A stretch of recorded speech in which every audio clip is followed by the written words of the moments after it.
Hello everyone and welcome back. I'm Sarah Liz and today I have volume 3 of our emergency card kit. We are going to make this lovely card template. We're actually going to make 3 in this style, and then I have a set of sympathy sentiments to share with you. This one was a challenge to design. Those cards are always tough. Sympathy sentiments were the most requested style from the last month and a half. If you have a particular sentiment type you're hoping will come up next, put that in the comments section below. I'm keeping track of all those. I'm hoping to get to everything. And then if we do that, I'll switch things up and we'll come up with a different kind of emergency card. I've got lots of plans. I'm very excited about it. So in January, we did birthday sentiments. And the idea of an emergency card is that they have room for the same size sentiment on all of them, but we wait on the sentiment until we know who we're giving it to. Because for some of my friends in banana years, your bread, that's not going to work. For others, something sweet isn't nearly as meaningful as a good laugh. And so the idea is that each of these spaces has room for that same size. Last month, we used this 2-inch circle punch. We did that in the Valentine's too. This one is 1/8 of an inch smaller than that. That's from the Waffle Flower Additional Circles. This Scallop is from a Sunny Studio set. I will link everything that I used today that is still available in the description box below. But use what you have. The idea of this is to make it quick and easy, okay? If, however, you're going to do some crafty shopping, my links are affiliate links, and I really appreciate when you use them. It gives me a small percentage of the sale that's paid for by the company you bought it from, and that just helps me to bring you more free content.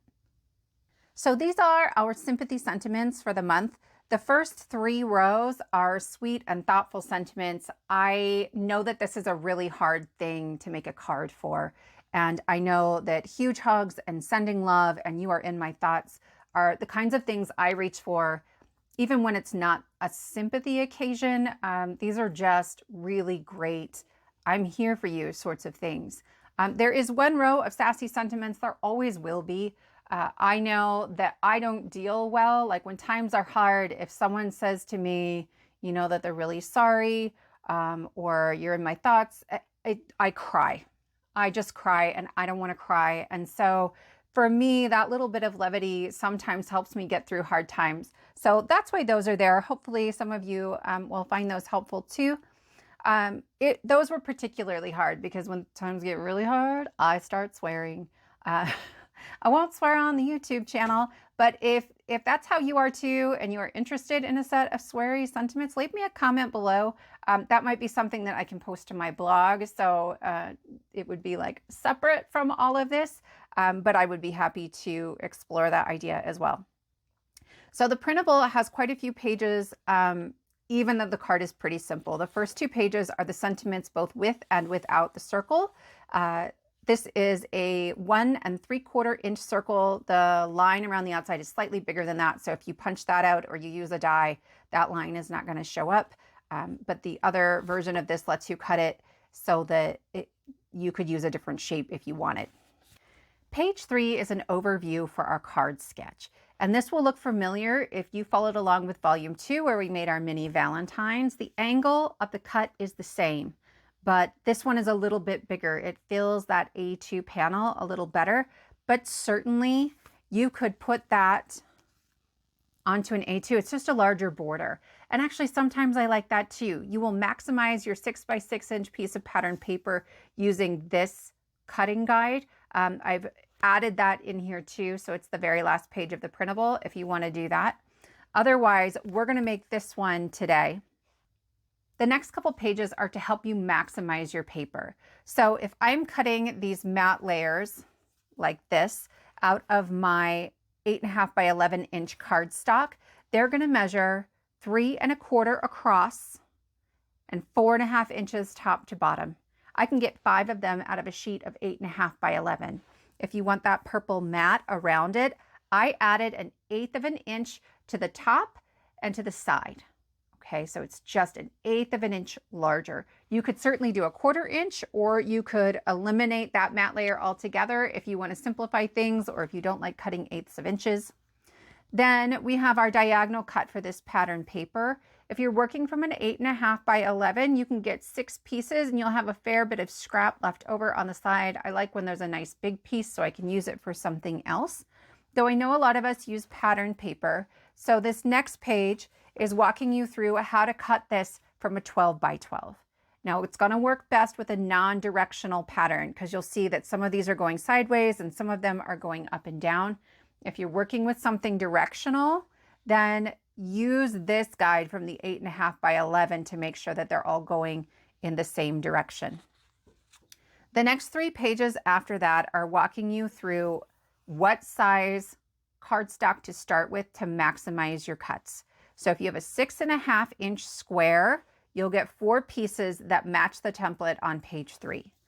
If you would like less of a margin around the outside, then you could go with a 7 by 7. Or again, if you liked that smaller area, right, maximizing that 6 by 6 inch pattern paper, that is the very last page of our printable. And this is going to give you the same dimensions and measurements as volume 2 with the mini Valentines. To make our cards today, I am starting with 3 A2 card bases. I have 3 pieces of A2 sized solid colored cardstock. So that's our card base here, 4 1/4 by 5 1/2. I have 3 pieces of our purple matte layer on the drawing. So that is 3 3/8 by 4 5/8. And then I am using 3 pieces of pattern paper that coordinate nicely together. I want to maximize my paper usage. And I have found that making 2 cards at a time or 3 cards at a time really helps to do that and try to keep paper from going to waste. I also wanted to mention that this is a Honeybee paper pack that I got on clearance maybe 2 weeks ago. I think it was $2.50. I'll link them below. I would check them out. They clearanced out a ton of their pattern paper not that long ago. If you are working with a 6.5 by 6.5 inch square, you can easily get 4 pieces, but I don't have 6.5, I have 6. So you can see I can really only get 1 piece out of this paper. So I'm going to show you how I'm cutting it and what I'm doing with it to make sure I'm not wasting things. On our cutting guide, we can see that the first cut would have to be right down the middle, and we would get a piece that is 3 1/4 inches wide. So even though my piece is 6 by 6, that is still my first cut. So I'm going to cut this at 3 1/4 inches. And I think I want the pattern going the other way. I can see after I cut it that the width is right, but the height is wrong. That's okay. I'm still just going to make a mark at 2 3/4 on this side and 3 3/4 on this side. You could do this with a ruler. I happen to have mine printed, and if you print it 100%, you don't need a ruler. You can just use this as a guide. So I'm going to put this into my trimmer, and I'm lining up one of those tick marks right at the top and the other one right at the bottom, and I'm going to cut through. Okay. So now I have 2 pieces. I'm going to save this one. This one is too small, but we are still going to use it on one of the other cards. So now I've cut my 3 pieces of pattern paper. So I have 3 pieces that match our card sketch at the bottom and 3 pieces that are a little too small at the top. I also have some leftover strips. I have been keeping all of mine and just tucking them away because I have a card sketch coming up that is going to use a strip just about that size. So I'm going to bring in my matte layers, and I am going to mix and match to try to make some interesting combinations of patterns so that this top piece doesn't go to waste. I really loved that this pattern paper was sort of muted tones. I think that works really well for Sympathy cards. And so I've stuck to those muted tones in my matte layers and in my card bases, but certainly these wouldn't have to be Sympathy cards. You could do this for any occasion and just use some brighter papers. And I will show you some examples of that coming up. To glue these together, I start with the top piece and I try to line it up so that I've got that 1/8 of an inch equally around the top and both of the sides. And I find that when I'm looking at a card visually, I see the top before I see the bottom. So this piece to me is more important than the bottom piece. Then I will add glue to the bottom piece and try to line that up. And it's most important that it's lining up on our sides here, so it doesn't look like we did something funky. All right, I like wet glue for this. I can wiggle it so that everything falls just into place. And that's pretty simple. Now that I've got my focal pieces finished, I'm going to bring in my background pieces. These are A2 size, and I'm going to match up, I think, the navy cardstock with the non-navy matte layers. And then this piece I thought worked nicely. I missed that pop of color when we went to this gray and that deep navy in the pattern paper. And so certainly you could then glue each of these straight onto the card back. However, sometimes when there's a really simple card or some really muted patterns, especially like this one, I like to add a little extra layer of detail. So I have a couple of go-to options when I'm trying to do that. The first is to use an embossing folder. Embossing folders are fairly inexpensive and pretty easy to use. And so I think I'll do that one in the Circle Illusions. I also like to use like a piercing plate, a background something. This one is from Concord and 9th, and it just creates like a diagonal stitched pattern. The plate is about the same size as our A2 panel. And so I am just going to use some highlighter tape to secure that so it doesn't shift when I run it through my die cutting machine. So I'll run that one through that way. And then I also have a pierced plate from Altenew. This is one of my all-time favorites. And I will run this one through using that piercing plate. It doesn't cut anything off. I'm still going to have an A2 pattern when I'm done, but it just adds a little layer of interest. Okay, I have run those through my embossing machine, and I thought I might do a comparison for you. Here is our embossed panel. You guys, I love the Spellbinders 3D embossing folders. They're so big, and they give you such great depth in that impression.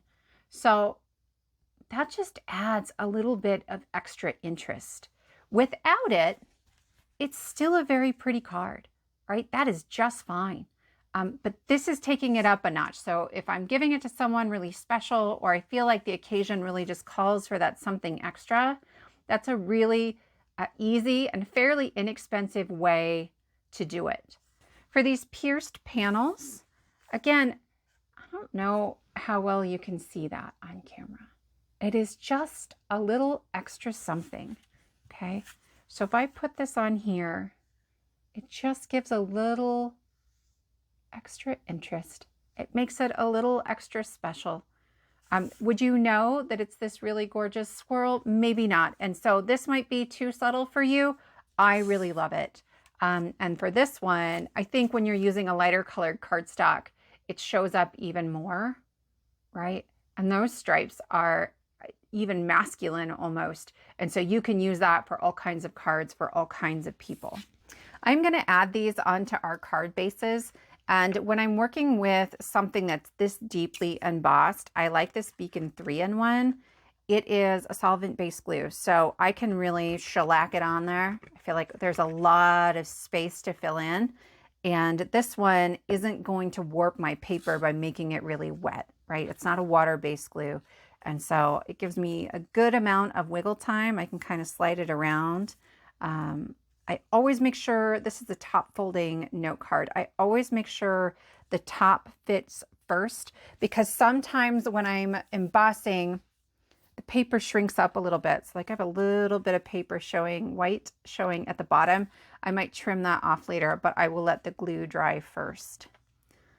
This piece, I'm going to do the same. I feel like the glue just kind of fills in some of those nooks and crannies, and I can really put a lot of glue on there without making my card all wonky, you know. So I'm going to try to line that up so I have the same amount of margin on all four sides. I finished attaching our other two backgrounds and our focal pieces using my regular wet glue, and I'm going to set those aside. I want to make a place for our sentiment on each of these cards. Last month, I showed you my EK Success 2-inch circle punch. So I will grab one of those out of this navy cardstock. But then I wanted to show you some other options as well. I have 2 die sets here. This one is from Sunny Studios. This is from Waffle Flower. I like the option of a scalloped circle. And so this is absolutely the perfect size. Let me grab, this is one of our birthday sentiments. And you can see it is just slightly smaller than that scalloped circle. And then Waffle Flower, I've been telling you guys about these for a couple of weeks now. I have both the regular circles, they're the nesting circle dies. This has a 1 3/4 inch circle, but then the additional circles has them at the other increments, the 1/8 inches in between. And so I have a circle die from that set that I will use to cut out of this gray. So these are our 3 pieces for our sentiments. The other thing I like here is that I'm doing like 1 pass through the die cutting machine for the 3 cards instead of having to run the same die over and over again. I am going to add these with some foam squares. These are 1mm foam squares. These happen to be from Spellbinders, but there's another brand I like too, the scrapbook adhesive. They also have a 1mm, but I am all out of those. All I have are the 2mm right now. These are thin enough that I don't get a whole ton of bulk on my card. It makes them a little bit easier to mail, and that works for me. I am just going to add this right to the corner, so it's sort of overlapping, I don't know, and has an equal margin kind of on the top and on the side.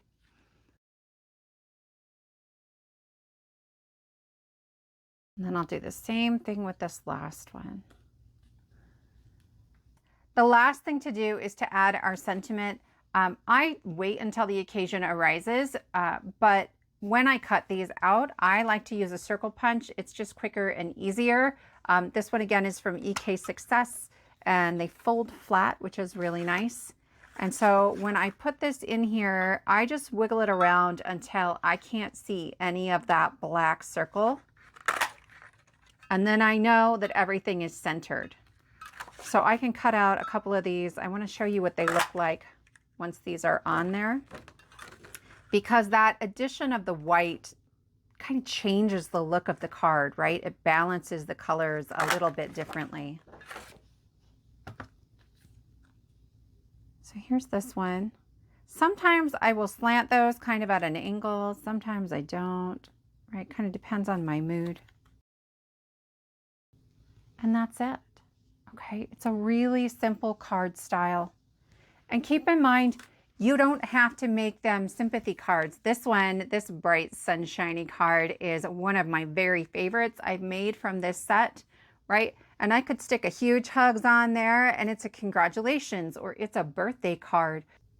If you would like access to the free printable with all of these sympathy sentiments, along with the card template, measurements, and each of the cutting guides, all I ask is that you subscribe to my channel.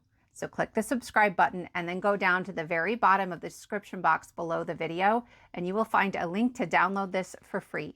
If you like the video, give it a thumbs up and consider sharing. Hit the notification bell so you'll know the next time I have an emergency card kit available. And I will see you next time.